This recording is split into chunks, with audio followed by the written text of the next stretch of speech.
Subject of the talk is like big picture of alignment as I see it, I guess. Meta notes first.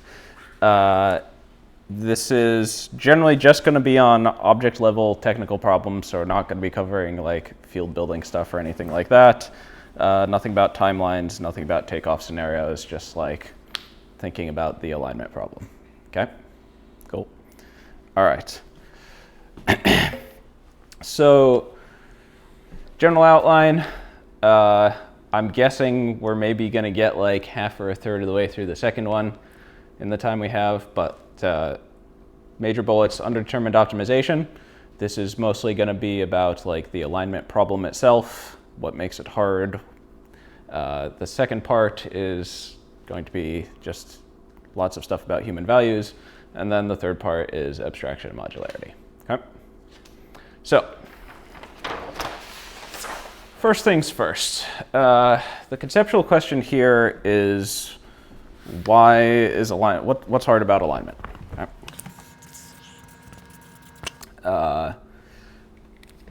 So we're going to be using the main point of this section of this is this sort of mental model of underdetermined optimization. So first, a little bit of background on that. When we think about optimization in general, we often picture like we have a peak and we have some optimizer that's doing gradient descent and getting down to that peak, right? In practice, that's not a particularly great representation of what optimization problems look like. A better mental model, first of all, obviously everyday optimization, extremely high dimensional, and second,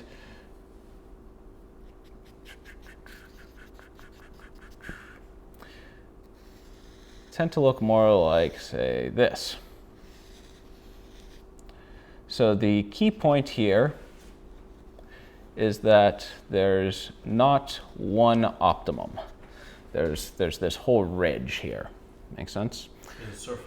Yeah. So it's not like I'm trying to get to one particular point. It's like I'm trying to find any of the points along that ridge. So example of how this looks in real life, maybe I'm thinking about what to make for lunch. Obviously, there are many different things I could make for lunch. For any given thing, there's many ways in which I could make it. Maybe I could chop the onions first. Maybe I could chop the peppers first.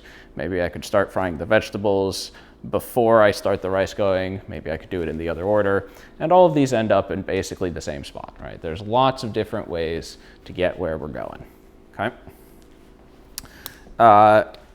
So a useful, simplified but useful mathematical formulation of how to think about this is, rather than our usual mental model of just like taking a function and maximizing it, so like max on x, f of x, we're going to think about sampling an optimum.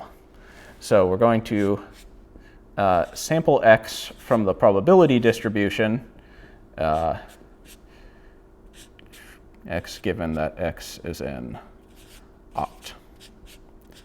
So for the picture I drew here, opt would be like this whole ridge.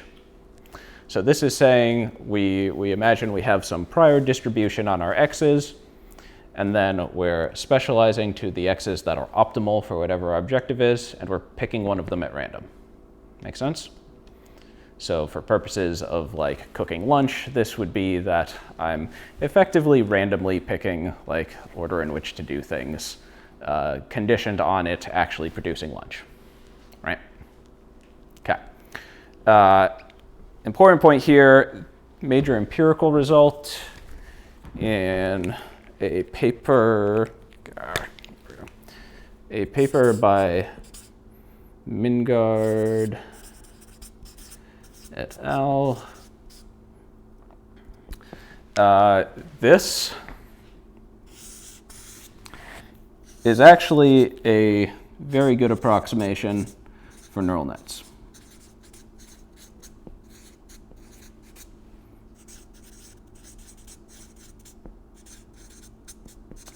So this idea that like I'm just conditioning on what gives me optimal optimal behavior, and then randomly picking one of the things that gives me optimal behavior is a great approximation for neural nets. In this paper, it was vision nets fit with gradient descent. Effectively, what the gradient descent is doing is so we have this random initial distribution of parameters, the initialization distribution, and it's conditioning that distribution on optimal behavior and then randomly sampling from it. Make sense? All right. So with that conceptual model in mind, I want to talk about like some of the things this kind of sample-based optimizer does. First one, let's imagine that we have a neural network solving some sort of vision problem. So let's say the vision problem is like, we're going to take pictures with some stuff in them, and we're going to block out part of the picture and have it complete the missing part of the picture, right? We're going to train to convergence so that it's perfectly predicting what goes in the missing part of each picture in the data set. So that's like the ridge thing here. That's the opt condition. And then we're going to randomly sample something that does that. Okay. So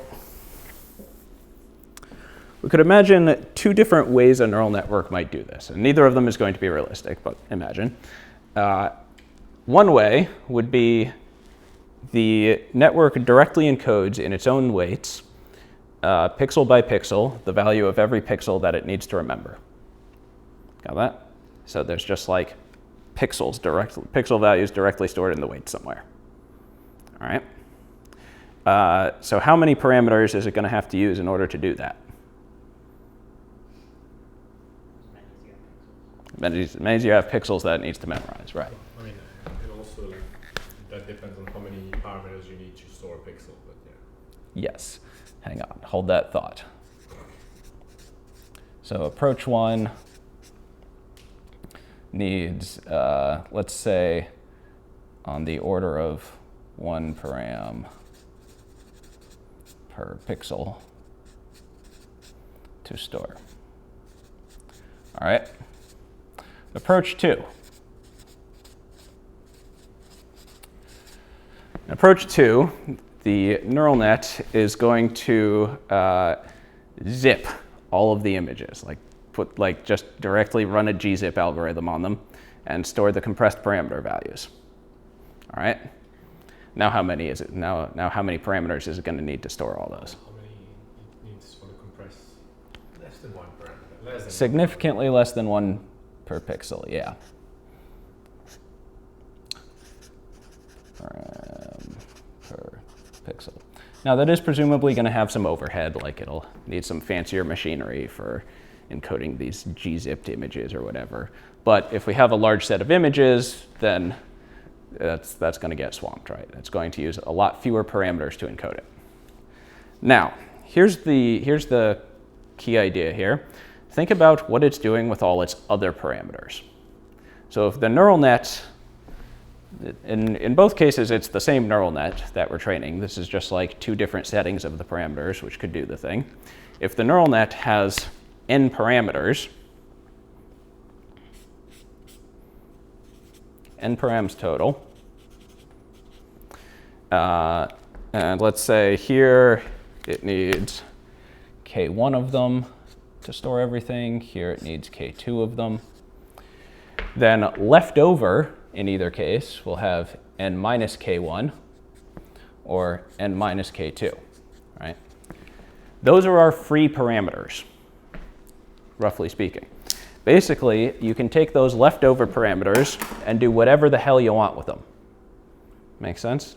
So like if I'm just looking at like one particular point somewhere on the ridge, like I'm here, and at this point it's doing something roughly like this, then I'm like, all right, how many different directions can I vary without breaking optimality, right? So like in this picture, I can move along the ridge without breaking optimality.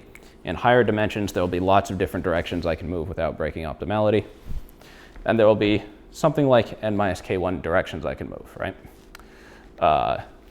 The different way of looking at it, the number of different parameter settings that I can have without breaking optimality using this rough approach is going to be, so number of optimal points is going to be on the order of something exponential in n minus k1,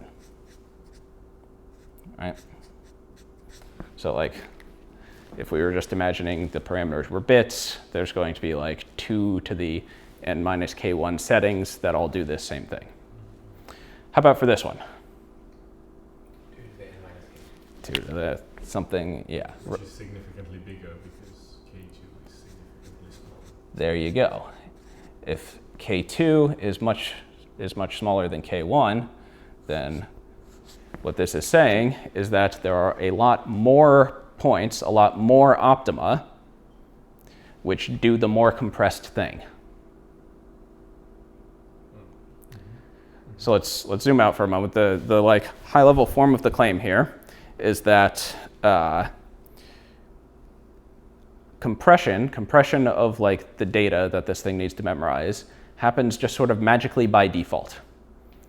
We're not saying that it needs to compress it or anything. We're just saying, look, pick a random set of parameters which exactly reproduces all the data, and by default it will compress that data because we have exponentially more optima which do more compression. Does that make sense? Yeah, so it's a bias toward compressed models. Like the more the model compresses, the more equivalent model like that Yep. will be in the optimal ridge. Yep. So if you're just sampling, you expect that you're gonna sample some of them. Yep, so like every extra bit you're able to compress, you basically double how much of the parameter space you can take up. All right. Okay, what's the point of this? The point of this is that just these simple things about the structure of the problem space give us surprisingly strong statements about what solutions will usually look like. What we're saying here is that the exponentially vast majority of solutions are compressing this data about as much as they possibly can, right? And that's the intuition, that's the sort of intuition that I want to carry over to thinking about high-dimensional problems more generally. The key pieces here are, one, we're operating in a high-dimensional space, so just like in general, if anything is different between two approaches, it's going to be exponentially different. And two, the key things here are more properties of the problem space than properties of the particular optimizer we're using, right? Like I mentioned this paper that had this empirical finding about gradient descent on neural nets, but like even ignoring that, we can still say like, look, the exponentially vast majority of points which solve this problem, points which achieve optimality, do a bunch of compression. So a priori, we should expect that it's overwhelmingly likely we're going to end up at one of those. Yes? Can I reframe that, like, because it depends on how you're sampling, but can I reframe that as there's sort of a burden of proof on proving that you're not in the approach 2 case, in the more compressed case? Because Yep. by default, you should expect, well, there's way more of these. Yes. So I'm going to sample these. So you should have a particularly strong reason to expect that you're not going to get there. Correct. So which means you need a lot of probability mass in these few points that are overcrowded to argue, no, it's not going to happen. Correct. Another way you could put it would be that if you want to get one of these rarer points, then you actually need to implicitly be doing a whole bunch of optimization for that. Yeah, just such Yeah, so like if you're hitting those points, then you're implicitly optimizing for something which was not the thing you thought you were optimizing for. Make sense? Yes.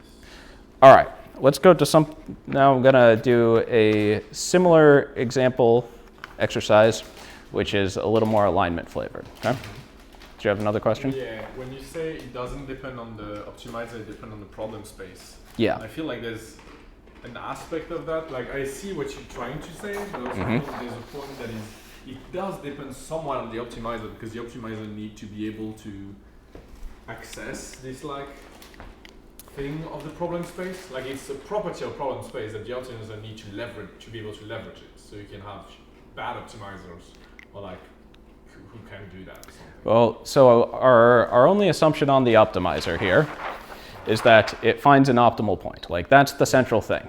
Yeah. As long as it finds an optimal point, then we can talk about statistics of the optimal points, Yeah. right? Okay. All right, so exercise. Let's say I have a robot that has 100 time steps. 100 time steps. And at each time,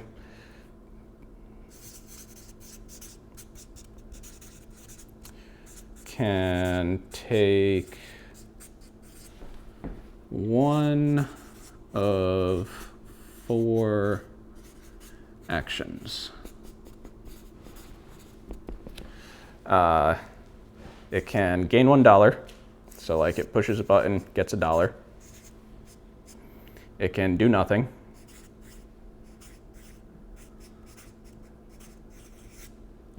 It can buy an apple.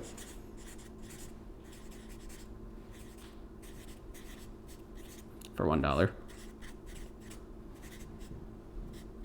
Or can buy a banana. Also $1. It's $1 so. Yep. And rules. Well, first of all, goal. End up with at least 3 apples. And rule. If the final dollar balance is less than 0, then it gets nothing. What was that? Self-destructs. Well, the only important point about the get nothing case is that it will not get its 3 apples, even if it ordered them. All right. So now the question is basically what do the solutions to this look like? Similar to the previous one, we're looking for sort of a statistical point of view, what most of the solutions look like. And in particular, I'm wondering how much is it going to smash that button to get $1 compared to how much it's going to do nothing in a typical case. Take probabilities of these 4 that it can't do something that's conditional on what it did last time. Is that true? So we don't really care about the specific strategy. Like Okay. it's It the can do any of the yep sequences. can do any sequence it wants. Oh, well, then the question is, well, strictly speaking, to accomplish its goal, it starts with $0. Yep, starts with $0. So it needs to gain $1 3 times. Yep. It needs to buy an apple 3 times. Yep. So that's 6 time step that are. And then there's one more condition in order to achieve its goal. Yeah, and it shouldn't. And so the number of like you shouldn't spend more than like for every gain. No, for every spend it should have a gain. Yep. So At least not necessarily before, but even after that. Yep. So let me repeat that. In order to achieve the goal, the big constraints are it needs to hit the $1 button 3 times, hit the apple button 3 times, and then with whatever other actions it has left, it needs to hit the $1 button at least as many times as it hits these 2 buttons. So basically, buying stuff costs 2 action. Buying stuff costs 2 action. Explain. Because you buy stuff, like after you take the 6th action, like we described out of the thing, if you buy something, you need to get the $1 at some time. Okay. And so you can count that as saying, well, I spent 2 actions because there's at least 1 action that will be $1, so that's not a parameter I can vary. Yep. All right. So statistically, what are the solutions going to look like? How often are we typically going to be hitting that $1 button compared to the do nothing button? If we just pick a solution at random that satisfies the goal. What's the relationship between the number of parameters and a given policy? What's the... So for purposes of this problem, it's not getting any data midstream, so we don't have to think of it as a policy. We can just say it's picking 100 actions that it's going to take. Okay, we so have each to one say is the same size. It's like 4 to Right. the 100. Yep, so our initial search space is 4 to the 100. And then anything that hits 3 or 4 3 times less. more often than it hits 1 Yep, is out. yep, We chop off that whole section of the space. correct. Which is how much of the space is that? It's a good question. Basically, if you just take an arbitrary one of those, you have some number of apples, some number of bananas, and some number of gain $1 in the 100. Yeah. And I guess about a third of them are going to have like the gain $1 should be larger than the sum of the other two. Yeah. So is it a third of the space? For each. It's quite a bit more than that. It's confusing me that there are 2 actions you can take that spend money and only one that, like, we could simplify Yep. it and say you forget buying bananas. Mm-hmm. We just have gaining $1 and buying an apple. Yep. So in that case, my gut says that it should be 50-50, right? Half the search space should involve hitting one. That is true. 2 things I'll warn you of here. I very purposefully put 2 things here. Down the line, we're going to want to consider cases with more than 2 things because the point, part of the point of gaining resources is that there's lots of things you can do with them. Right. And So that turns out to be if it was important only here. one, it would be 50-50. Mhm. Chop off half the search space of like, Yep. you can't do that because you get nothing. But because there's 2 different things you can get, that is a square of search space instead of a line of search space, as it were, right? You're not twice as likely to hit one of those as you are to gain $1. Those 2 represent a quadratic chunk, right? It's more than that. Okay. So there's something like the $2. Mhm. Like basically, when you have 2 do nothing, this can be replaced by do nothing. Like you have do nothing, gain $1, Mhm. and gain $1, do nothing. Okay. But like if you don't have do nothings in them, like you can gain $1, gain $1, buy an apple, and gain $1, buy a banana. All right. And so there's something like this twice as much. Like gain $1 is privileged because every buy an apple will force it necessarily put a gain $1 there. And so in numbers of like, if you look at all the number of possibilities, you have significantly more ones with like gain $1 in All right. expectations. I think you're getting to at the right idea here. Yeah, I'm not sure expressing. Let me change reframe it a little bit. So let's imagine that we use our first 6 actions to do the whole get $3 and buy 3 apples thing. So that's done. We have 94 actions left and $0. Okay. And without loss of generality, let's just assume that we're always maintaining a positive balance. We can do that because it really doesn't matter what order the actions are in. Make sense? So for our next move, we have 2 options. We can either gain $1 or do nothing. Well, technically, you could buy an apple and get the $1 later, but let's say we don't do that. Yeah, that's the point of this. Assume we're maintaining a positive balance. Like when we assume we're maintaining a positive balance, we're saying, look, if at any point the balance was negative, we're going to reorder our actions because like nothing here cares about the order of the actions. Make sense? So our first action, we're either gaining $1 or doing nothing. How about our second action? Yeah, it depends on what you get. You can do any 4. If you get $1, Oh, right. if you do nothing, you have only 2 So possible we actions. have 2 to Yeah. 94. Is that right? Different things. So your first action, it's either gain $1 or do nothing. Your second action, if you're in this subtree, you have 4 options. If you're in this subtree, you have 2 options. Oh, you still can, right? Okay. Yeah. Make sense? Yeah. And then, of course, you can recurse. Conceptually here, what's happening is every time I take $1, I'm buying myself, I'm basically doubling the number of options I'll have at a later time step. Make sense? So basically, anytime I'm doing nothing, I could instead spend $1 and have twice as many options later. Right? 2 to the power 97, more likely.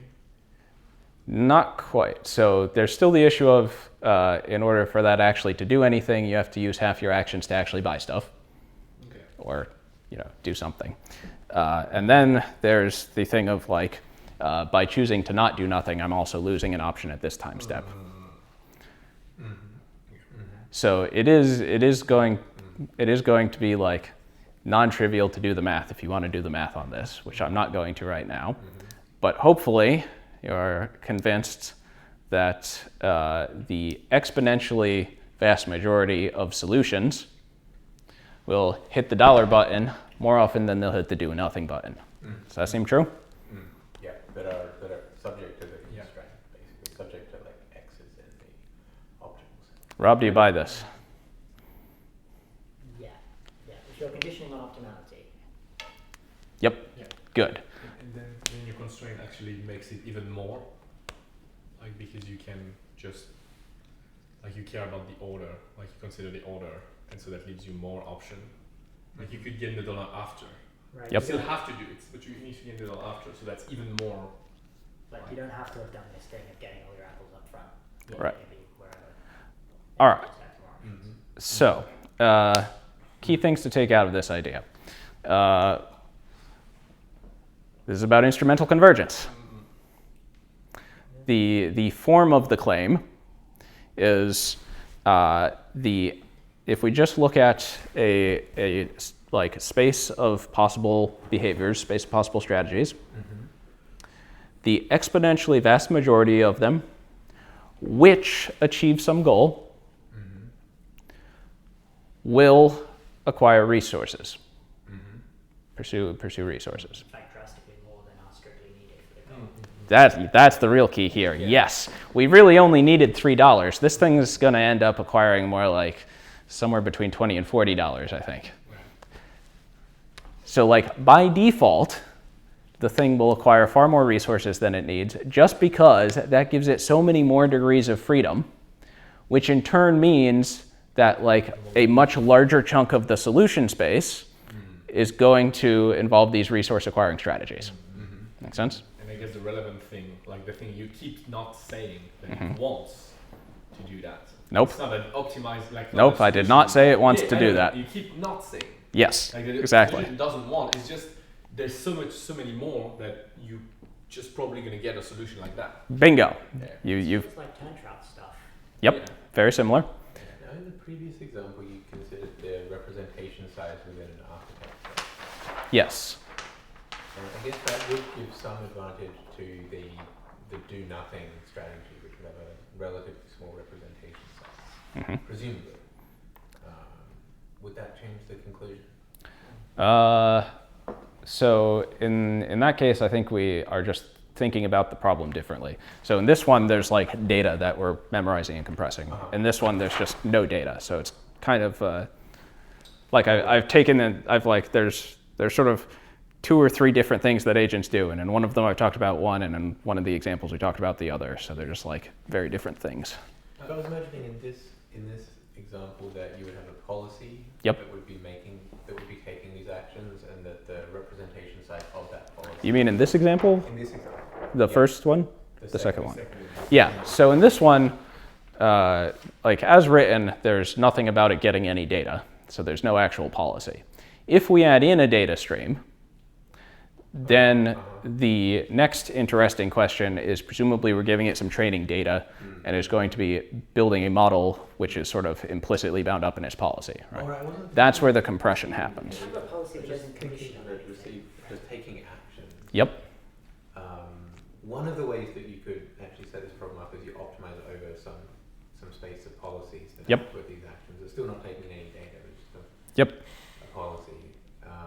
And in that space, presumably simple policies would be advantaged over complex policies in the Yes. same way as in the previous. Yeah, so in that case, what you would find is like, to the extent that the agent needs to be conditioning its actions on what data it's getting, it's going to be in the exponentially vast majority of policies which do well are going to be doing some sort of compression on like the implicit model of the data.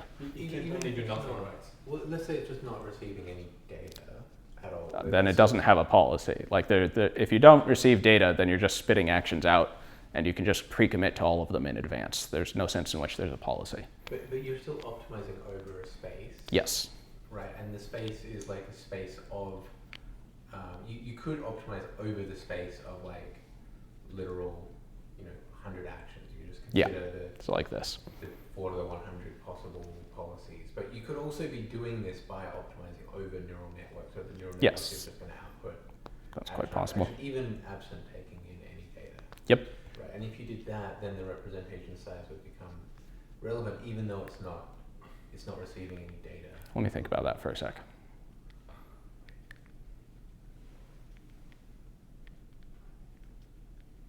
Yes, that's true.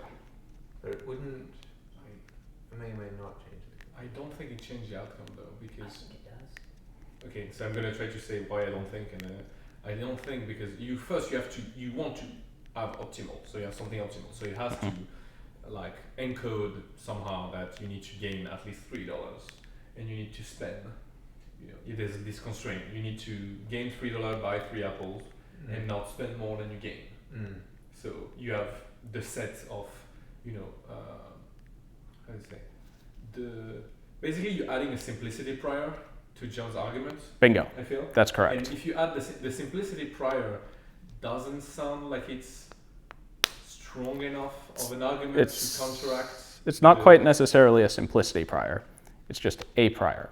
What happens is your initialization, you have this initialization distribution on the neural net. Yeah. It's like if you just give it some random initial weights, then it's going to take some random actions. And those are going to have a distribution which may not be uniform. So when you're training those weights, instead of like picking at random from the 4 to the 100 possibilities, Yeah. you're going to be picking from like something that's weighted Yeah, based on exactly, yeah. the initialization. So Mingard argued, there were a lot of steps in his argument. Yes. A lot of steps, but he argued that okay, the thing that's happening in practice in neural networks is a simplicity prior, right? That was his maximum. Yeah, stretch. I don't think that was actually a thing he needed to argue at all. Yeah, right. I think this was basically the only piece that needed to hold any weight.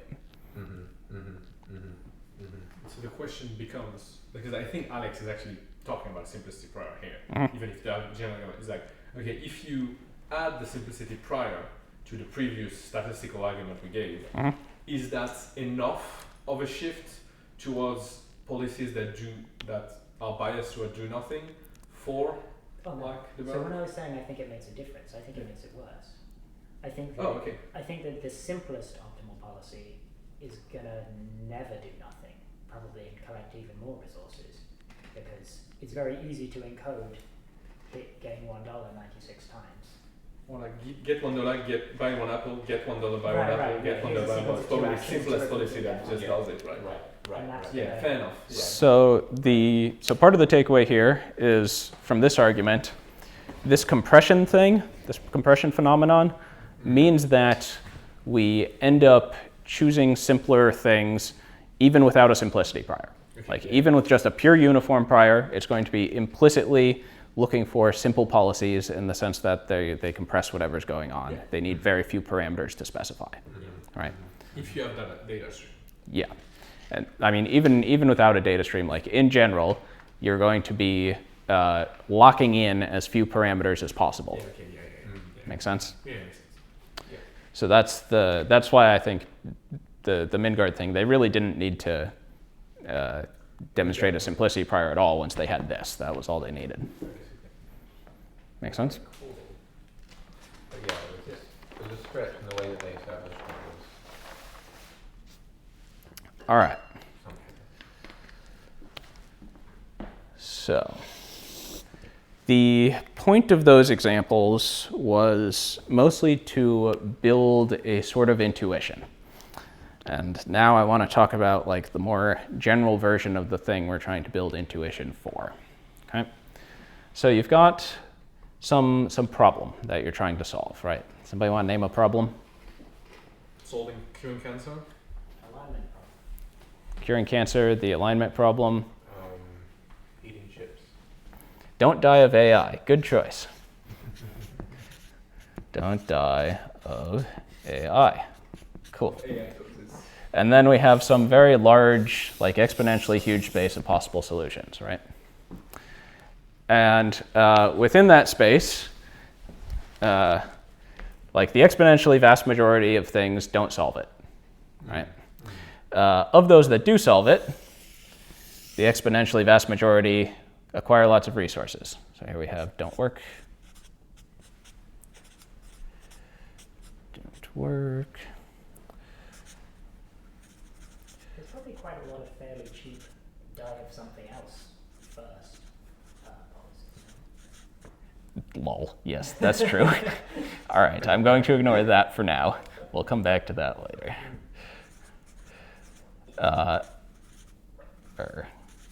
You could call that going. Well, Don't die, and specifically not on AI.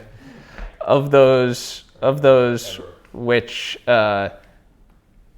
do work, also, actually, even before that, of those, there's also a space of policies which do work, which, let's say these are the ones which like do the thing we actually want. There's a space of policies which do work, but don't look like they work, and a space which don't work, but do look like they work, right? So let's say here's look like they work. In general, if you want to rely on a strategy like pick a random solution and then have a human check to see if it looks good. You want it to look on the inside. Hold on. If you want to be like filtering in that way, have a human filtering step, then in order to get a good solution out of that, you have to find one which is both good and looks good to a human. Claim there are exponentially more solutions that look good to a human than solutions which are good and look good to a human. Because basically every condition you add always like drops off exponentially large amounts of the space. Make sense? So there's that problem. Isn't it also like an R2, R3 kind of argument? What's that? An R2, R3 kind of argument where Yes. you look good is the surface, is good is the inside. Yeah, exactly. So like looking good just locks in exponentially fewer parameters than actually doing the thing. What else?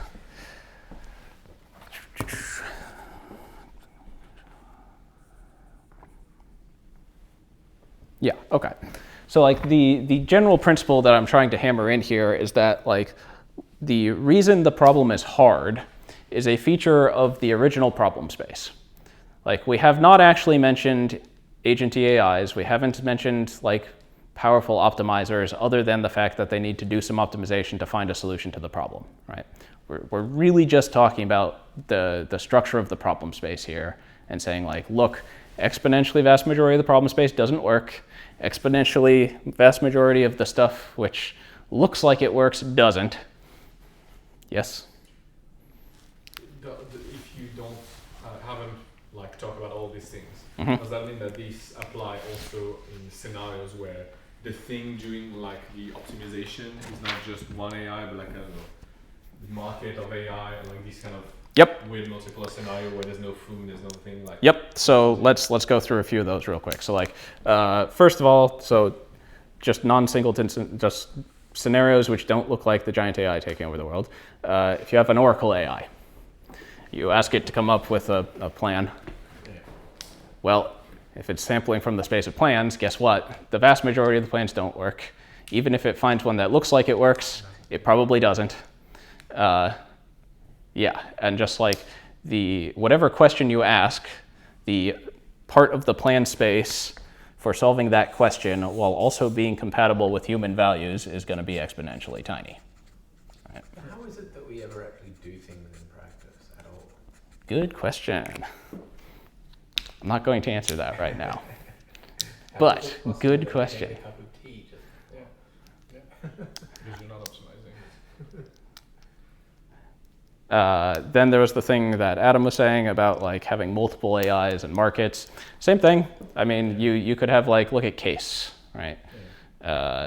You're just like asking it to do something, and like whatever you're asking it to do is going to be searching over some problem space, and we have the same set of issues. Like it's going to be an exponentially large problem space. Exponentially vast majority of like things that technically solve the problem are going to be not particularly compatible with human values, so on and so forth, right? So again, main point here is like it's about the structure of the problem space. It has nothing really to do with the particular architecture of the AI or what the scenario looks like or whatever. Okay. All right. So how do we solve it? Big point here is if you want to be solving problems in a way that's compatible with human values, if you want a safe genie instead of an unsafe genie, then you're going to need a lot of bits from somewhere, right? Like what's fundamentally hard about the problem is you have to get all those bits about what the hell human values are and like actually narrow down to that part of the search space.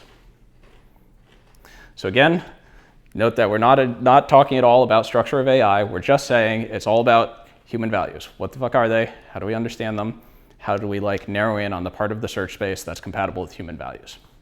Make sense? Mm-hmm. So that's most of what the next part of the talk is going to be about. Okay, so what you're claiming here is something like there is probably a part of solving the problem that involves like solving the theory practice gap, Mm-hmm. but like actually making the problem feasible in the first place requires finding all this like a lot of bits of evidence to hit the null target. Right. Just like I don't know, Einstein finding general relativity comes Yep. from like all his bits Exactly. hitting, and then fiddling around to get the parameters right and thing is not the hardest part of the problem.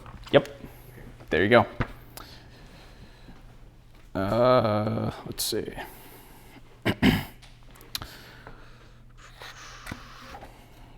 Okay. That's like the main section of the talk that's directly talking about why alignment is hard. Now is a good time for questions, comments, anything along the lines of, but why won't X just work?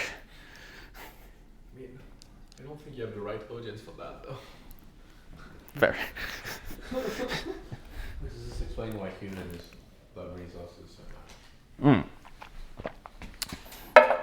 No, does it explain why humans love resources so much?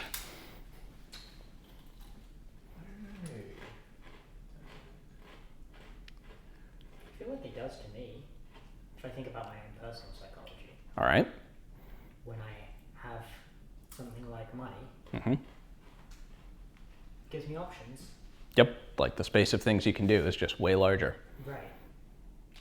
I also think of it often as being like the space or like the set of things that I can recover from is much larger. Like Yep. I'm facing uncertainty. Things can happen in the future that will just suddenly require a lot of resources, and if I have a lot, then I just keep going. Yep. Instead of being sunk.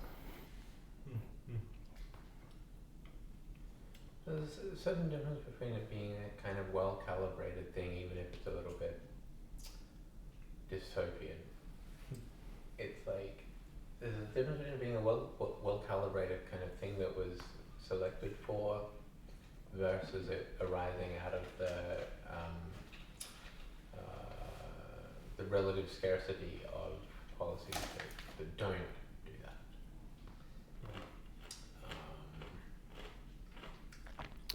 One thing worth noting possibly about human beings is that we we don't have like a neural network with a certain number of parameters, Mhm. which is then selected.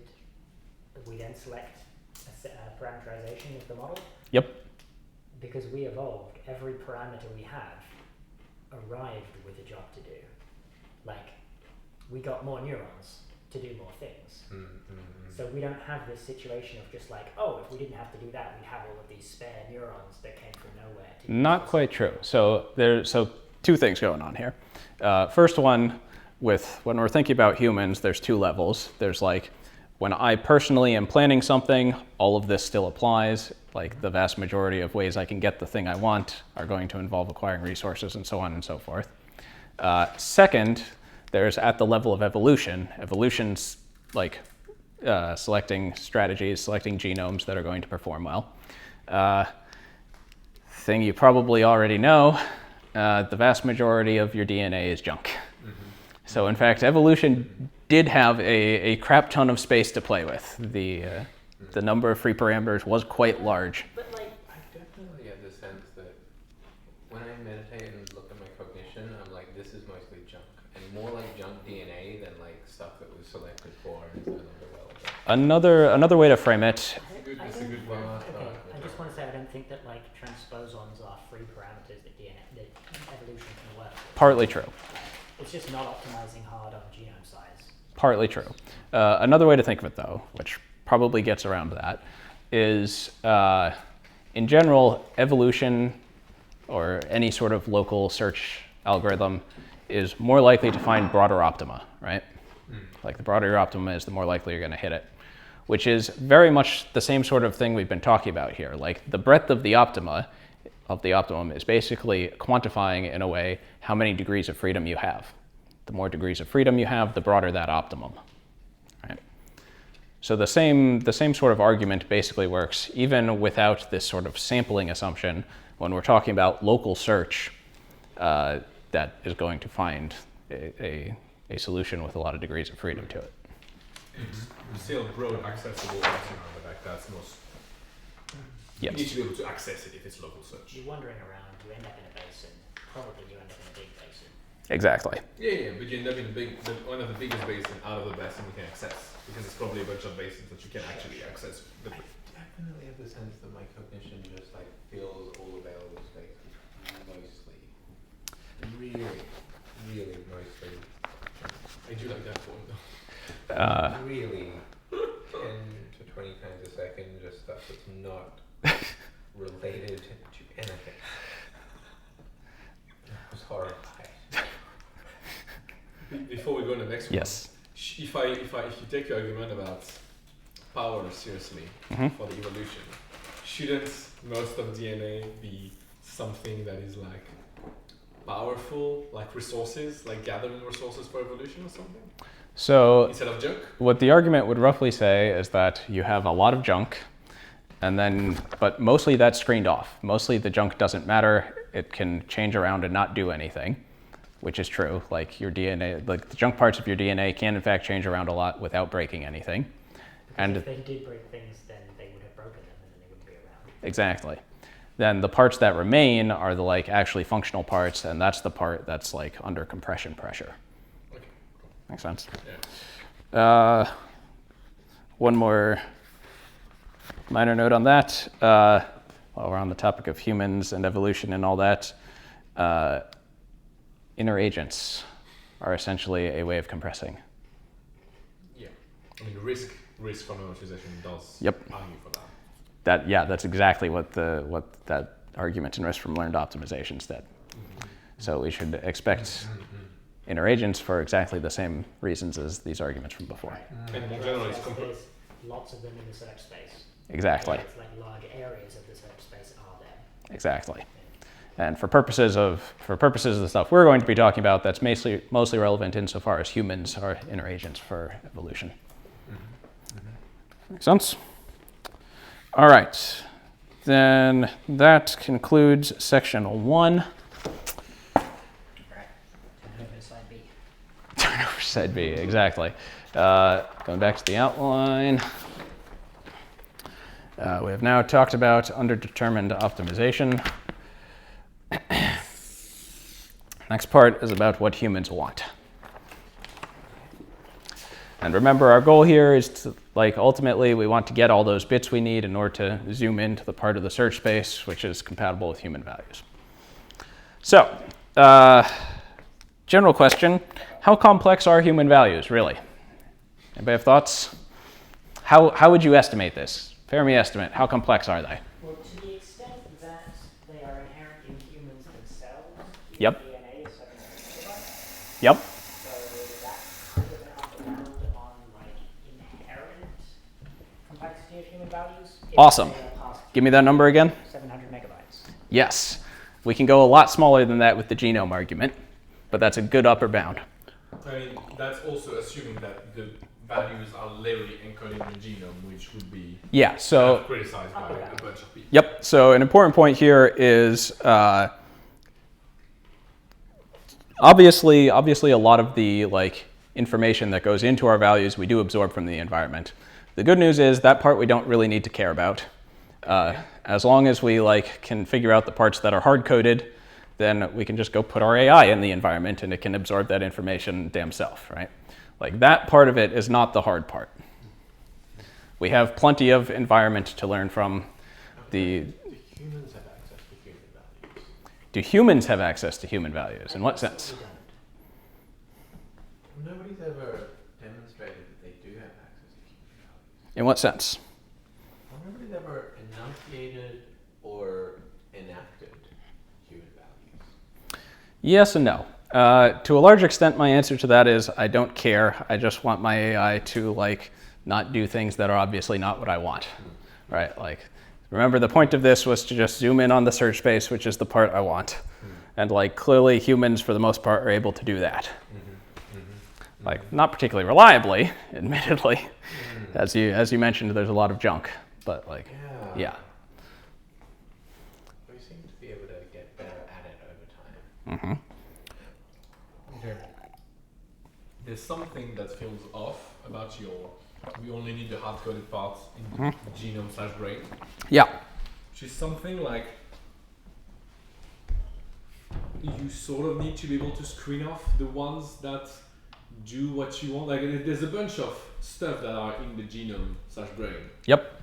like monkey brain kind of thing, where Yep. can be bad things, Mhm. or can be things that we don't reflectively value or like agree Yep. upon. That's true. And like the whole, there's a lot of like signaling and bias and all of this. Yeah, things.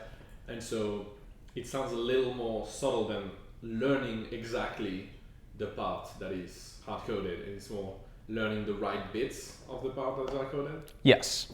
The important part there, like the parts that we are trying to get at here are in fact generally hard-coded.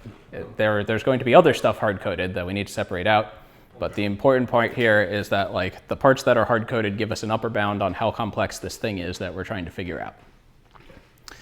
So now I want to run with Rob's genome argument for a minute and argue that we can narrow it down a lot more than 800 megabytes.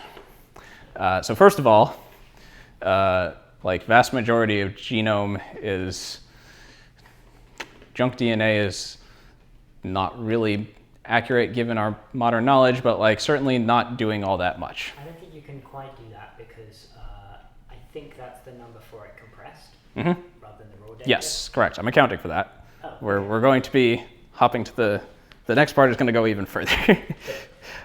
Next, just looking at functional genes. So like protein coding genes, you've got about 30,000 of them. You've got a bunch of other functional stuff, but it's not going to throw us off by an order of magnitude. Okay, so we've got like 30,000 functional things. The vast majority of those are not doing anything that's likely to be particularly closely related to cognition. They're doing like basic metabolic stuff or like morphological patterning or whatever, right? Like half of it we have in common with plants. Plants don't really fully share our values. Yep, there you go. So basically anything we have common in plants, with plants, we can largely rule out.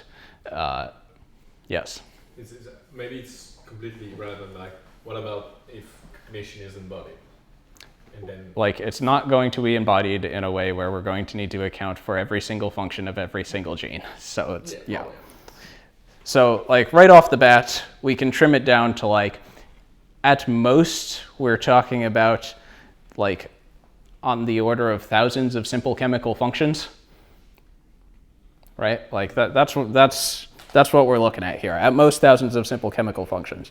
If we come at it from the other end, if you look at like Steve's work, for instance, thinking about like what are the hard-coded things out of which our brains are figuring out all the other stuff about values. We have something like, for instance, we're born with a very fuzzy, crappy face detector. So if you're asking like how many things on the order of complexity of that fuzzy, crappy face detector could plausibly fit in a few thousand genes, then reasonable order of magnitude estimate would be hundreds at most, probably more like tens.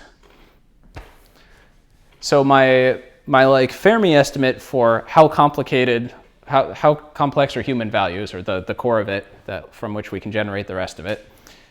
Order of magnitude estimate, I'm thinking like on the order of tens, at most hundreds of things about as complicated as a very fuzzy face detector.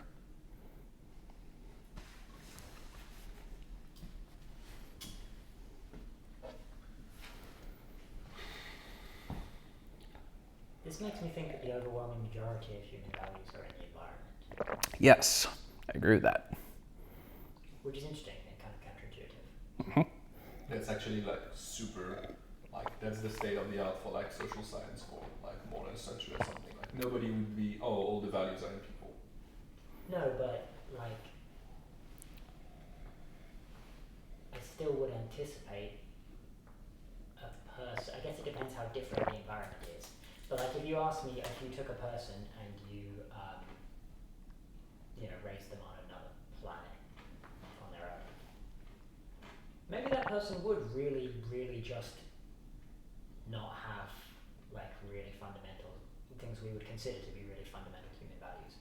But I would be slightly surprised by that, or at least that it couldn't, that person wouldn't find over the course of their life a lot of the same things. What are the same things? Because they can like value or have value about with input the same thing, but like in the history of humanity, people have value disagreement about a lot of things. Whether certain type of people are really people, what is important, what is not. Like there's a lot of that's all like high level stuff. I mean, okay, one person in purely in isolation, a whole bunch of stuff just doesn't trigger, right? And so they never acquire language and like they become they're basically kind of listening, right? But let's say you get a group of people, right? A group of like babies, and you allow them to grow up around each other in some environment which provides them with their basic needs. I feel like they develop some basic moral code, right? Like possibly quite sophisticated. I don't know. It's a third experiment which the damn research ethics boards won't let us do.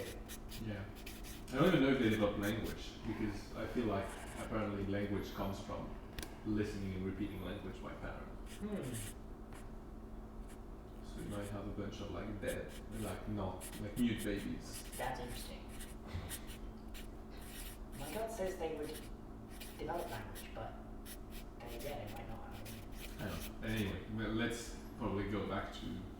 I really want to know. You only have to ruin like 5 to 10 people's lives. This is why Rob's not allowed to make experiments with babies anymore.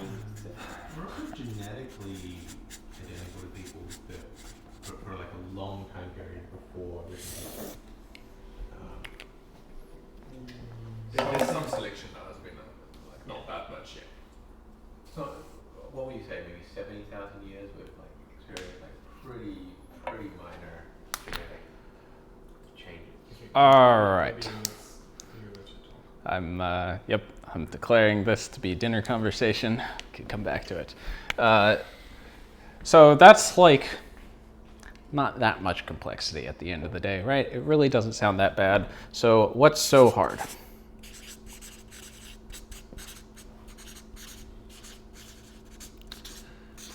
So first problem, we're not really sure what kind of thing we're even looking for. Yep. What are we even looking for? And in particular, we're going to operationalize that as types of human values. When you say types, you mean like Type signature. gotcha. Type signature of human values. And then the other part of the question is, once we have some idea of what we're looking for, how do we go out and measure it?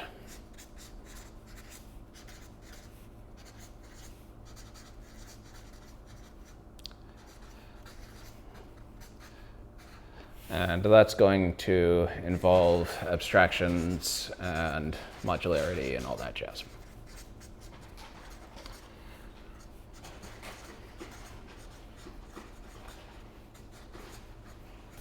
And I feel the need to kind of head something off here Yeah. from an external perspective, Okay. which is various philosophically minded people saying that this whole thing is completely absurd. Yep. The idea that you could mathematicize this Yep. is like a weird kind of Fortunately, I don't scientific particularly hubris. give a shit what those people have to say about it. Yeah, that's like probably the correct approach to take. What I would also say is like, if it is in fact impossible to do this, then we're all dead. So let's work on it anyway. Okay. So you found human values, Hmm? and you showed them to a person Yep. in a way that they could interact with them and understand what it is that had been found. Yep. And you asked the person, do you endorse this? Hmm. If they said no, that would be weird. Hmm. Could I? Depends whose values they are. And if anyone is, The persons themselves, if they Yeah. know them their own values. if anyone can see how they answer, right? This is all Yeah, science. sure, anyone can say that. If they said, is it the kind of thing where if somebody showed me my own values Mhm. in some legible form, Yes. that I would sort of have no choice but to say yes, that there would actually not be a real. I think on reflection, you would certainly endorse them. There may be some reflection involved, but Well, yes. yes, but my question is not whether I would endorse them, but like whether I would have any choice about endorsing them. Is there something that I would be comparing? You can not endorse. I mean, you can say the word no. doesn't mean you believe. It doesn't mean you're gonna believe it, but you can say the word no. All right. Yeah. So next two sections of the talk are basically focused on these two pieces: type signatures of human values and everything that goes into that. Then the one after that is going to be abstraction and modularity and whatnot. Okay. So within type signatures, type signatures.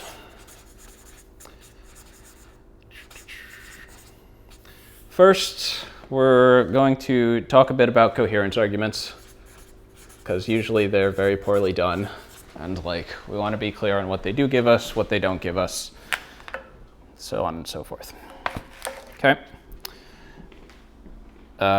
Second, we're going to talk about world models. And then third, there's the pointers problem.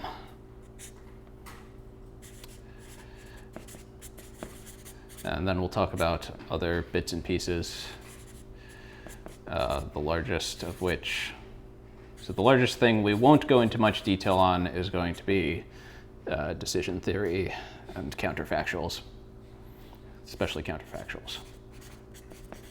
Because you don't want to put some value in the talk, or because you don't think it's important? Oh, that's definitely important. Mainly, I just don't have as much to say on it. Like, it's not been a primary focus of mine, and other people just have much better things to say on the topic. Mainly Abram. Yeah. General strategy that we're going to be using for thinking about these is selection theorems. Or selection arguments, more generally. Basically, similar to the sorts of things we were talking about before, we want to make arguments of the form most of the possible like human designs that will perform well in some way or another will have some properties, right? So if we're thinking about like space of possible human genomes that could have evolved, We want to say like, well, most of the possible genomes that would have high reproductive fitness will like have a world model or have not a utility function, but something similar to that, so on and so forth. Make sense? So that's the sort of form of the thing we're going to be looking at. And to kick it off, I want to do just like a simple toy example of a selection argument to see what that looks like. Okay? So this is going to be the Kelly criteria. Kelly criteria, our agent is an investor in a financial market, or alternatively a bettor in a betting market, however you want to think of it. They're going to start out with some wealth W naught. At each time step, they're going to make some bets and get some returns RT, so that after T time steps, T time, their final wealth is going to be W naught times product on T e to the RT. Okay? Use the exponential? Use an exponential, yes. They're always reinvesting everything that all their returns. So the things they could invest in potentially include cash. So they could be holding cash, but that's just sort of baked in here. We're not going to be explicit about it. Okay? All right. So, cool thing about this series, can rewrite that as W naught e to the sum on T RT. Assuming that each time step is independent, which is like the sort of core assumption behind the Kelly criterion. So whatever the financial markets are doing at each time step is independent of the previous time steps. We have a sum of independent random variables here. So this is going to be approximately W naught e to the number of time steps times an expected value of R, so basically an average value of R based on the actual frequencies of outcomes, plus some noise of order root n, of root n. So the main conclusion of Kelly is that, well, in the long run,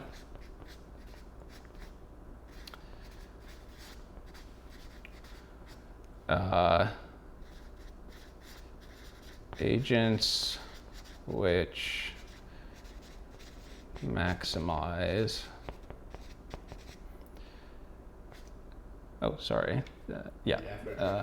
expectation of R at each time step achieve the most wealth. Exponentially most wealth. Yeah. So for instance, there are ways in which this is an imperfect model of a real financial market, but like as a simple first pass model, you might say, well, if we go look at investors in the stock market, then we might guess that most of the money invested is invested according to a Kelly criterion rule. Make sense? And the Kelly criterion is simply that you maximize the expected returns at each step. Yeah. Subtlety here, just based on the notation I'm using compared to like what you might use in other places. Really, this is a log return. So like this is expected log of your wealth next time step. Which is the usual way the Kelly rule is stated, is you want to maximize your expected log wealth at the next time step. And the log wealth includes both your like stock holdings and any dividends. And any cash, yep. So whatever possible things could happen in the next time step based on the portfolio you're holding now, any dividends, any cash, whatever, you just take the log of that and maximize the expected value. And why would you not want to just, like, why would anyone invest in any way that wasn't at least trying to maximize that? Oh boy, that's a fun topic right there. So first of all, if you just like have a utility function, it may be that something other than the Kelly rule maximizes your utility function, and like anyone with that utility function just loses all of their money in the long run, but like that's still maximizing. So like you could try to maximize expected wealth. That's the classic example of this.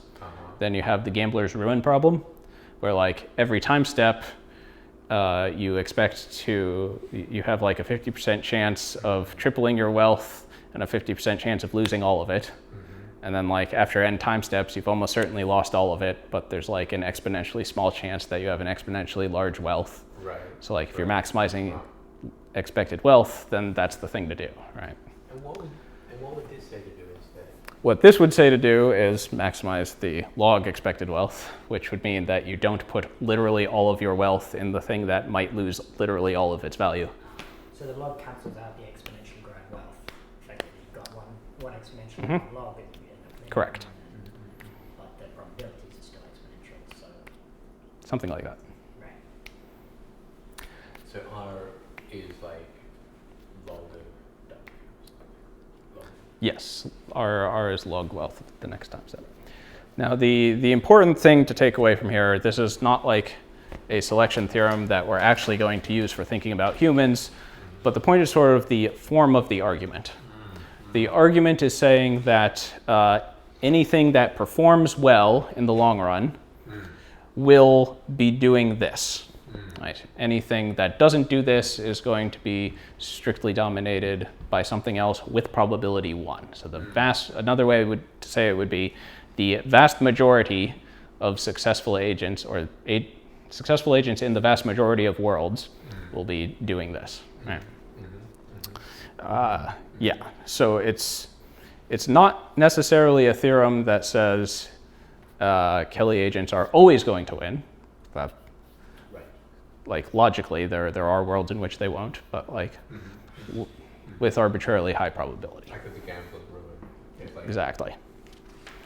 For the right selection, pressure / mechanism, you should expect Kelly criterion. Yeah. Like Kelly criterion satisfying agents. Yep. What were you saying about utility functions? If you have some weird utility function where you just have other utility. I mean, this is what the gambler's ruin is all about. Is like if you can have like exponentially growing wealth, but then some probability of losing it all at each time step, then the way you maximize your expected wealth is to put it all in every time step, and then you go broke, but you maximized your expected wealth. Yeah, right. Yeah, so counterintuitive. Yeah. All right.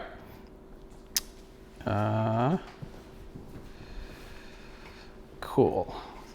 I think we're going to do coherence arguments, and then we'll wrap up for today, which is exactly where I expected to get to. So perfect. Good forecasting. Yep. It's surprisingly good forecasting because we were doing something a lot. Yeah. I mean, I was expecting some amount of kibitzing, which is why the forecast is there. All right. Expecting some of random tangents. So we went over this sort of very quickly a couple days ago, but I wanted to try to do it with a bit more care. Okay. So we'll start with the car, right? So you have a car, you are optimizing it for several things. You're optimizing it for speed, you're optimizing it for price. Give me one more thing we want to optimize our car design for. Coolness. Style. I would like to point out that style is a cooler way to say coolness than coolness is. And we have a bunch of like parts of the car that we can adjust in order to achieve these objectives. Like we have the engine, we have the body, and what was that? Paint job. You need the volume. The Very important. The volume? The volume of the Size or car. sound? Okay. We're just going to go with 3 and 3 for now. So we have, these are all like knobs we can turn, and these are objectives we want to achieve, right? Now, let's say we want to think about like how each of these knobs we can turn allows us to trade off between things, right? Yeah. So let's say we could, for instance, pay an extra $100 on the engine. So price goes up 100 in exchange for speed going up Yes? Intuitively, we want speed and we don't want price. Yes. So units wise, Yeah, let's say. All right, we'll just make this negative price, and then Something like that. these are all things we want to maximize. Okay. Depends on your utility function. What was that? Whether you want higher price or lower price. Yeah, if Okay. you want to signal status, then higher price that's is a good a point. feature. Being expensive is stylish, but that's definitely confusing. In some circles. All right, and then tweaking the engine, like putting another $100 into the engine, will give us, let's say, plus 10 speed units, to avoid committing to what the hell speed units we're using. And we are generally going to assume here that it's a continuous dial, so, and everything's roughly linear. So like this also means we could go $100 the other way, save $100 on the engine, and lose about 10 speed units. It'll be convex, not a perfect approximation, but roughly. Okay. Meanwhile, on the paint side of things, oh, and all this is having 0 impact on the style. We'll just assume that. Fair enough, the engine. I mean, there are changes you could make to the engine that would impact the style, Yeah. but we're assuming that we're holding those constant. Like the Okay. engine just plays country or something. Yep. Meanwhile, on the body side of things, let's think about ways we can change the body while holding the style constant to trade off between price and speed. So let's say on the body, we could spend an extra $1,000 to get an extra 10 units of speed. You've added some extra lightness. Yes, we've added lots of lightness. Like, you really have to put a lot of lightness into that body to get much more speed, but for $1,000, we can do that. All right, and then the claim is, again, this is all continuous, so like we could spend $1,000 less on the body and get 10 fewer units of speed, right? And the claim here is with these numbers, we can get a Pareto improvement in our objectives. How do we do that?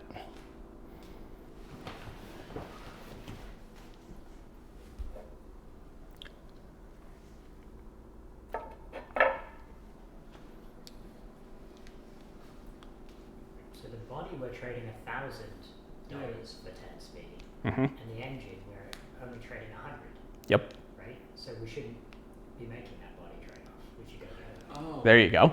So you make the body trade-off. So on the body side, we'll save 1,000 at the cost of minus 10 units of speed. What? Oh yeah, on the body. And then on the engine side, we'll be like, hey, we'll spend $100 to get those 10 units of speed back. In fact, let's spend another $100 and get slightly less than another 10 units of speed. And now, overall, we've saved $800 and we've gained 10 units of speed, right? So we have this comparative advantage thing going on, right? You're specializing according to the trade-off ratios. I mean, I thought we didn't gain much speed, right? Because we have minus 10 and a little. Minus 10, and then we canceled that out with the engine and then threw another plus 10 from the engine. Okay, so we can do that twice.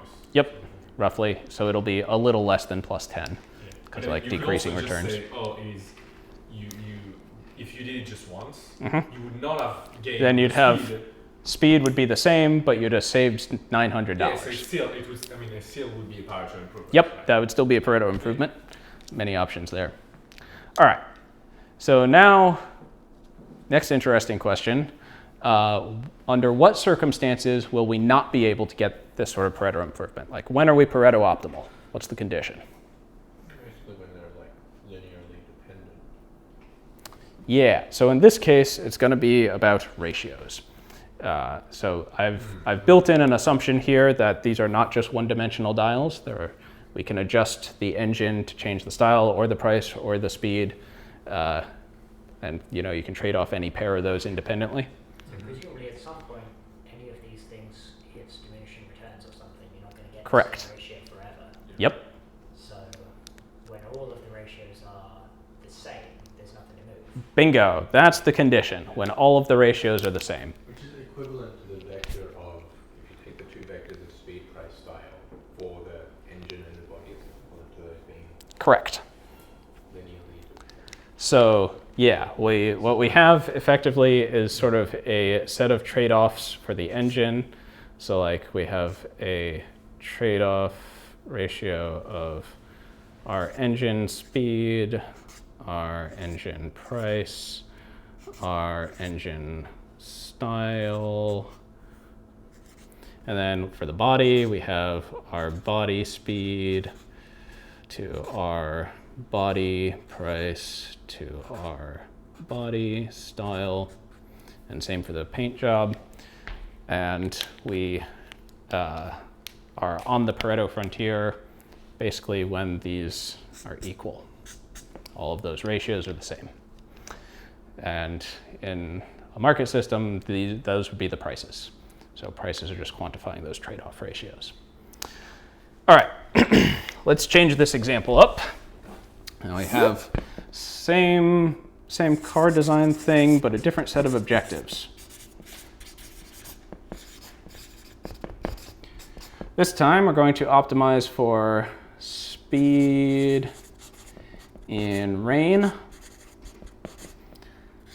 speed in sun, and speed in snow.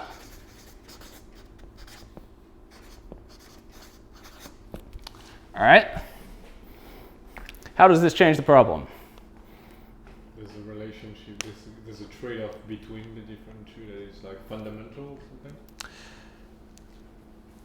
So the important point here is that this hasn't really changed the problem at all. I just changed the names of things. So exactly the same equilibrium condition is going to apply. If we are Pareto optimal between speed in rain and speed in sun and speed in snow, then we should find that the trade-off ratios between those things are equal. RSP to REP is equal to RBSP to RBE, and so on and so forth, right? These ratios are what we usually call odds ratios. So for instance, if I am at a point where I'm trading off between I need to change those names. This is no longer speed and price. This is rain. This is sun. There you go. If I'm trading off between speed and rain and speed and sun at a ratio of 1 to 2 across all of the different pieces, then that's saying effectively I have implicit probabilities in which sun is twice as probable as rain. And you can, if you're starting from maximizing expected utility, you can show this directly. So like when we're maximizing EU, you would find that when you're at an optimal point, you have, what exactly is the formula here? P, you know what, never mind, I'm not going to derive that. Okay. If you just like, we care about the speed in sun more than we care about the speed in rain. Mm-hmm. Okay. So one reason that we might care about it is we think it's more likely to be sunny than rainy. Mm-hmm. Another reason we might care about it is, Well, we might have values. correct. We might value more one than the other in a way that makes us trade off that. Mm-hmm. That's correct. And so value and expectation. Like going fast in the snow. There you go. You might just like going fast in the snow. And that's a key point here is like with coherence theorems, the probabilities that come out they don't necessarily reflect an epistemic state about the world in the usual way that we think about that, right? They usually represent the utility. They represent the trade-offs that you're making between different worlds. Like how much more resources you're spending to like do well in the rainy world versus doing well in the sunny world versus doing well in the snowy world. So it's like a mixture. In practice, it's a mixture of how likely you think those things are and how much you just care about them. Correct. And you said this is an example of a selection theorem. Yeah, hang on, we'll get into that. let me check my notes, see where we are here.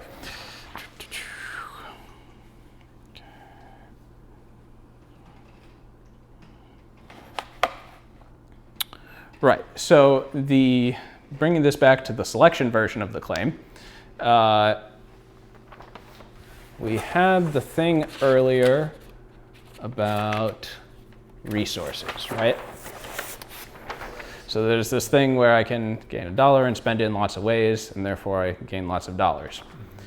Now imagine that we have more than one resource. Like, let's say we're a bacteria, an E. coli. What are some resources an E. coli needs to acquire? Glucose, or sugars more generally. Also, it's going to need any particular molecules or minerals that it can't produce itself. Like, I don't actually know what like metallic ions E. coli needs, but probably some. It'll need a source of sulfur, all those things, right? So it's going to have multiple different resources. And then what we'd predict is that if we go in and look at the metabolic reactions inside of an E. coli and see how those metabolic reactions are trading off between the different kinds of resources, we'd expect to see that they're trading off in consistent ratios. And then on the epistemic side, if like the E. coli has to perform well in multiple different environments, and we look at like reactions or signals in the E. coli that can adjust how it's behaving in one environment versus another, we expect to see that there are consistent trade-off ratios, again. And those are like the implied probabilities of this E. coli, right?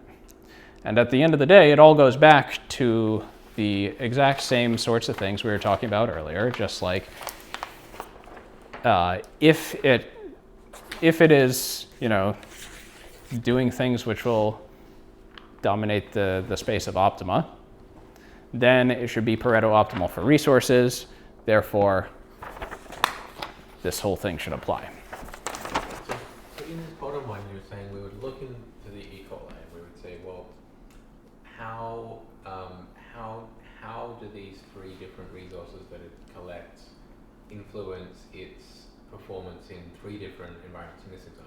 Three different. So hold on, there were two different things I said there. Mm-hmm. We're going to combine them in a moment. Mm-hmm. But one thing I said was we have three different resources and there's trade-off ratios between them. Mm-hmm. The other thing was there's three different worlds. Mm-hmm. So like maybe there's a world where it happens to get dropped next to a piece of sugar.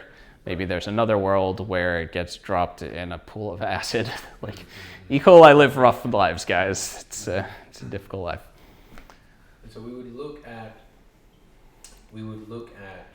need to look at for each of those different worlds, Mm-hmm.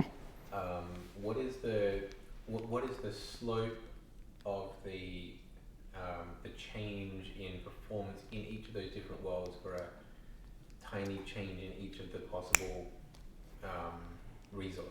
Bingo. Or And each then of the give us possible. 9 numbers in total, 3 different worlds, 3 different resources. So hold on.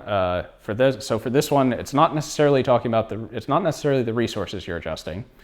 It's, for instance, expression of a gene. So like if I adjust the expression of these particular genes, how does that trade off between this world and that world? Sure, but we could look at the E. coli, we find 3 different kind of characteristics of it, Mm-hmm. and we could, in principle, kind of dial them up and down a little bit and find out Yep. how does this actually affect performance in these 3 different worlds. Yep, exactly. And so we could compute these ratios between the 3 sets of 3 numbers. We would expect the ratios between them to be to both be consistent, and we would expect that the numbers themselves would represent the importance to the bacteria in some sense of performing well in those different worlds. Yep. That's exactly right.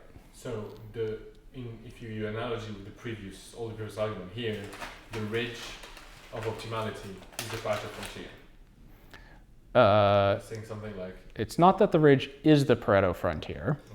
okay, It's that. Hang on, let me get the actual thing here. What was that? The recorder is coming out. Oh, thank you. There. Still recording? Yeah, cool. All right, so the ridge of optimality isn't directly talking about like the acquisition of resources, for instance, or it's not directly talking about performance in different possible worlds. It's just sort of talking about an aggregate performance over whatever frequencies of worlds the E. coli actually ends up in, or whatever resources it actually runs across in the world, right? So what we expect is that the E. coli, if it is optimizing performance, will be Pareto optimal for whatever resources it's actually getting, or for the actual worlds in which it finds itself. Did that make sense? I don't think it was a very good explanation. Points that are red more represent something like all of the ways that you could vary the junk DNA. Right. so basically it's like a necessary condition but not a sufficient condition. Bingo. Something like that. Yes. To be optimal, you need to be Pareto, like on the Pareto Correct. frontier. But if you're on the Pareto frontier, you might have the wrong trade-off. Yes. And just die. There you go. That's exactly right. Okay. It could be that like sulfur is super scarce, but like you're throwing away all your sulfur in order to get more magnesium, and like then you die. Tough luck, buddy. Yeah. Okay. All right. And then an important next step here. Usually when people talk about coherence results, they just sort of talk about this thing and don't talk about that, which gives us a problem, because they talk about like Dutch book theorems and money pumping and exploitability and all that, right? So the problem we run into for the like typical form of coherence argument you see is the coherence argument will say anything that's inexploitable or not Dutch bookable or whatever acts as though it is an expected utility maximizer. And then we go look at financial markets, just like simplified mathematical models of markets, the standard stuff we use in economics. And what the economists tell us is that markets do not have a representative agent. In other words, There's no UGC function. it does not behave as though it is equivalent to an expected utility maximizer. And then you go, well, shit. These markets are supposed to be like the most inexploitable thing we have, right? Like market efficiency, it's like the thing. And yet they don't behave like an expected utility maximizer. What's going wrong there? And the answer is you have to combine these two things. You can't just ignore this one. A market is a Pareto optimizer. It's not just optimizing for one thing. In particular, it's Pareto optimal in the sense that it's maximizing for utilities of all the different participants in the market. Make sense? So each of the resources would be the utility of the participant. So, hang on. Now, in the car model, this is equivalent to having a whole bunch of different objectives. We have speed in rain, speed in sun, style in rain, style in sun, ... And then once again, we have our knobs like the engine, body, paint, etc. So the actual result we want is that we want consistent trade-off ratios between each of our different goals in each of our different worlds. One implication of this, the implicit probabilities associated with one goal may be different from the implicit probabilities associated with another. Like for speed purposes, we may be acting like rain is twice as probable as sun, For style purposes, we may act like sun is twice as probable as rain, just because we care more about looking stylish when it's not raining so people can actually see our car, right? The thing this is equivalent to in like a market, for instance, in a market, the different objectives would be the utilities or the goals of the individual investors.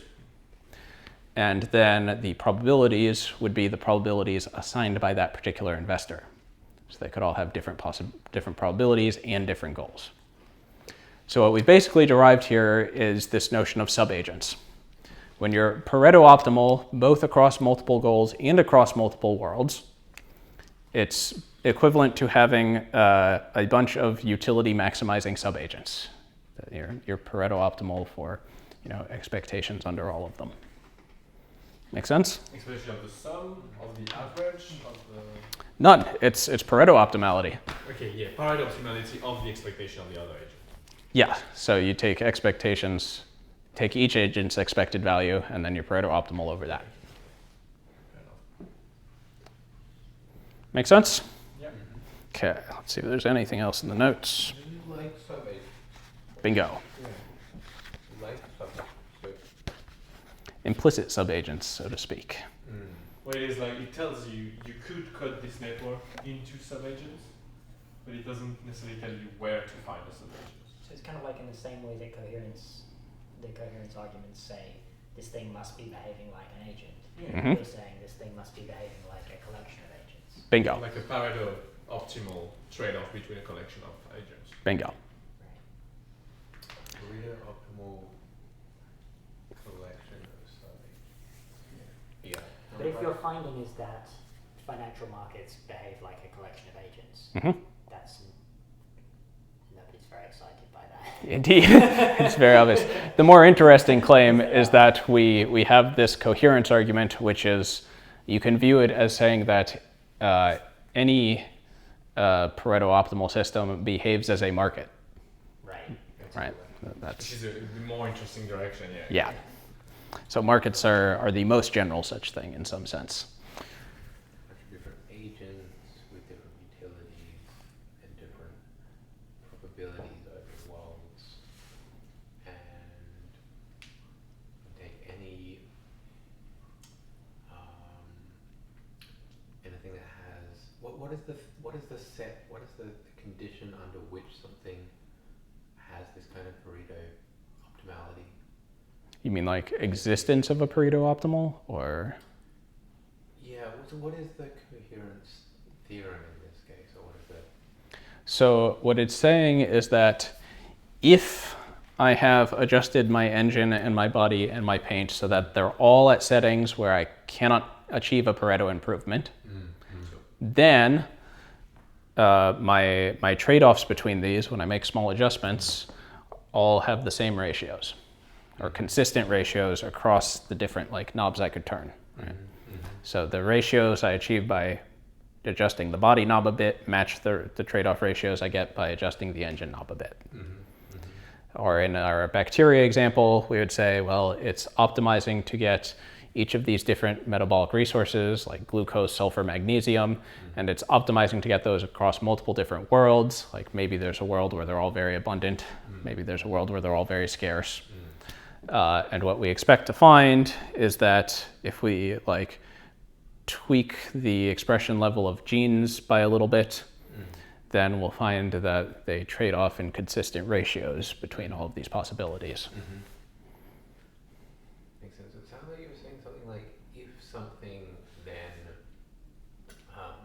then the thing acts as though it's a Pareto frontier over a bunch of different agents, right? Acts as if it is composed of subagents. Yes. So the composed of subagents here is again just that Pareto condition.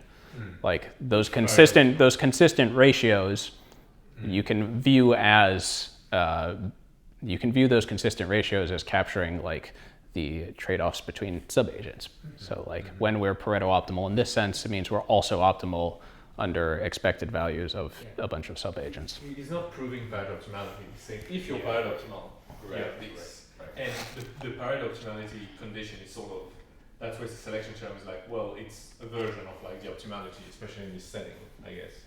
And so you expect that, the thing that will be selected for will be Pareto optimal, because as you say, if you make the wrong trade-off, you're just gonna die, something like that. And hence, you expect that what will be selected are things that behave like collection of subagents. So you're saying whenever you have the kind of a thing that is Pareto optimal across a bunch of traits in each of several possible worlds, that's as if each of those traits is a trader in a market. Exactly. And the behavior you get is like the way that a market is Pareto optimal over a kind of the way those traits have like their sort of preferences over worlds or probability distribution over worlds, as well as separate utility functions. What are expected utility?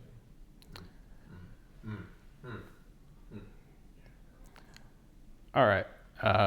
We're almost at 2 hours now, so I'm going to throw a few last comments on the coherence stuff, especially as it's relevant to humans, and how it ties back to the bigger picture, and then we'll wrap up.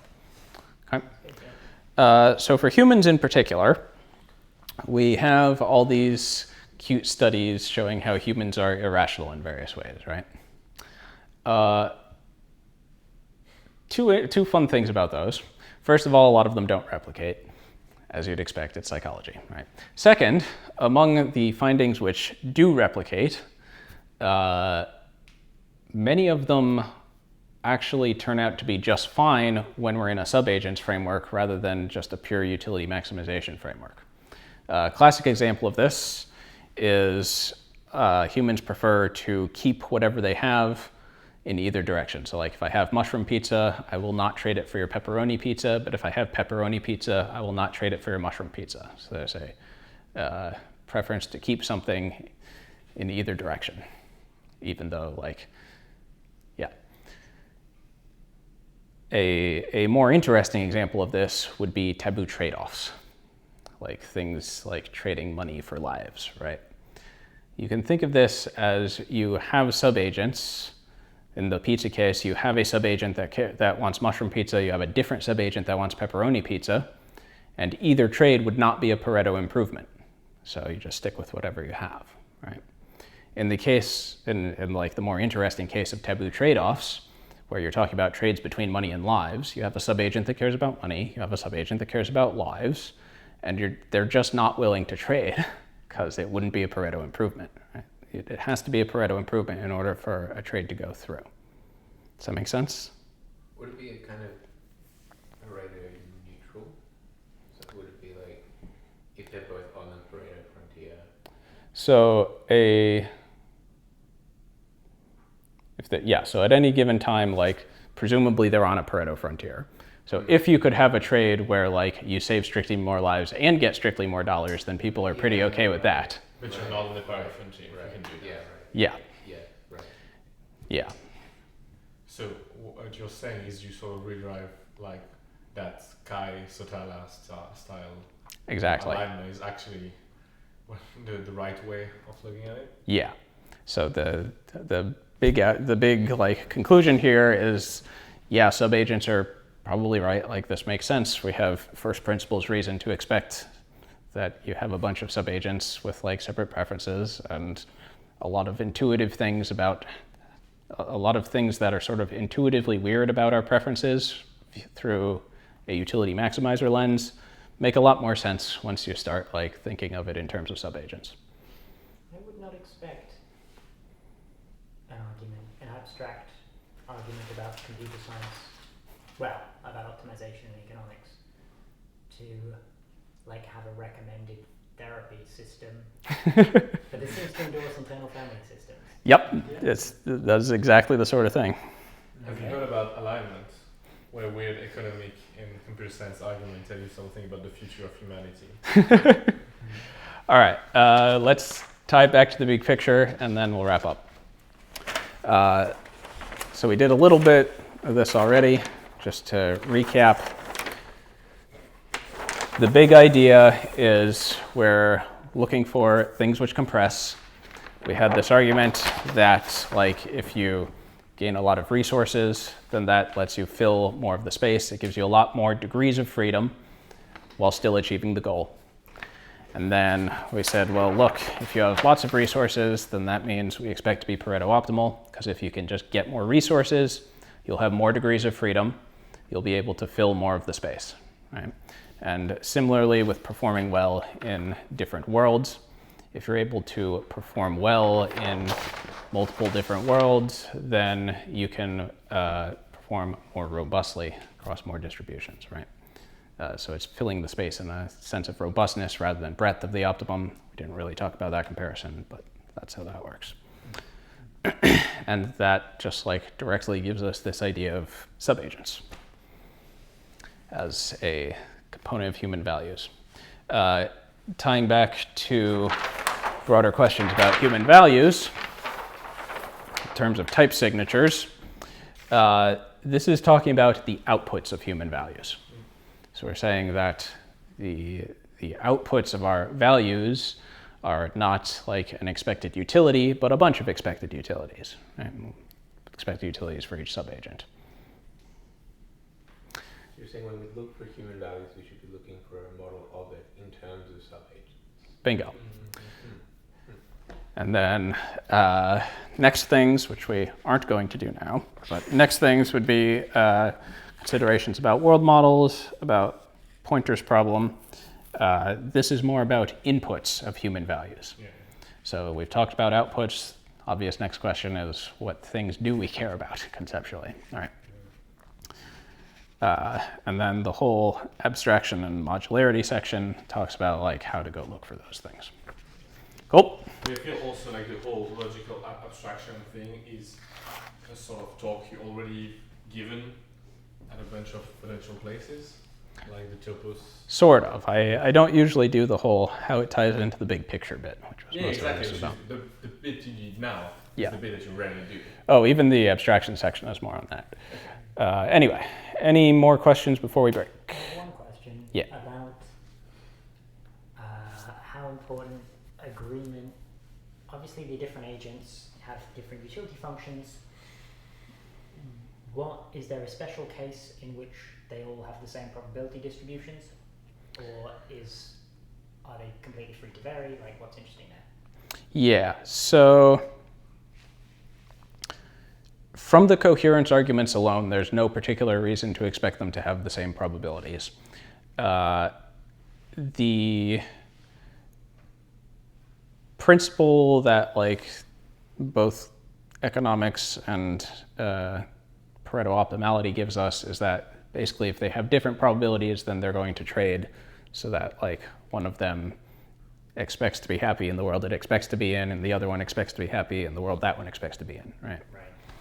So there's like some other like dynamic property that you might expect them to come into agreement somewhat as observations come in or something, but like Potentially, but it's definitely not a requirement. okay.